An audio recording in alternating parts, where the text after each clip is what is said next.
फिर आ गए। सब राज्य खुश है। हाँ, तेरे को क्या लगता था कि नहीं लौटेंगे? गलत। जब तक तोड़ेंगे नहीं तब तक छोड़ेंगे। बहुत लंबा दंगल चलेगा रे तोर हमारा।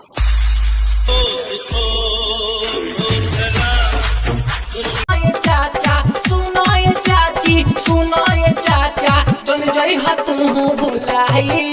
अच्छा ई बात बा। तो मनीष भैया के तू दीहा जिताई, मनीष भैया के तू दीहा जिताई। मोती के माला छापर बटन दबाई, मोती के माला छापर बटन दबाई। सब लोग करबा जीते खातिर तैयारी, सब लोग करबा जीते खातिर तैयारी। होई लड़ाई घमासान खूबे भारी, होई लड़ाई घमासान खूबे भारी। सब लोग करबा जीते खातिर तैयारी, होई लड़ाई घमासान खूबे भारी। सुनो ये चाची, सुनो ये चाचा, सुनो ये चाची, सुनो ये चाचा, चल जाई तू भुलाई। सही कहतर का हो। तो मनीष भैया के तू दीहा जिताए। मनीष महागठबंधन कुछ करे न पाई, मनीष भैया के जब झंडा लहराई।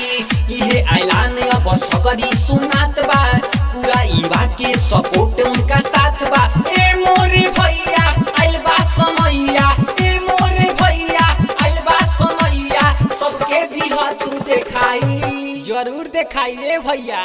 तो मनीष भैया के तू दीहा जिताए, मनीष भैया के तू दीहा जिताए। मोती के माला को तू बटन दबाए, मोती के माला को तू बटन दबाए।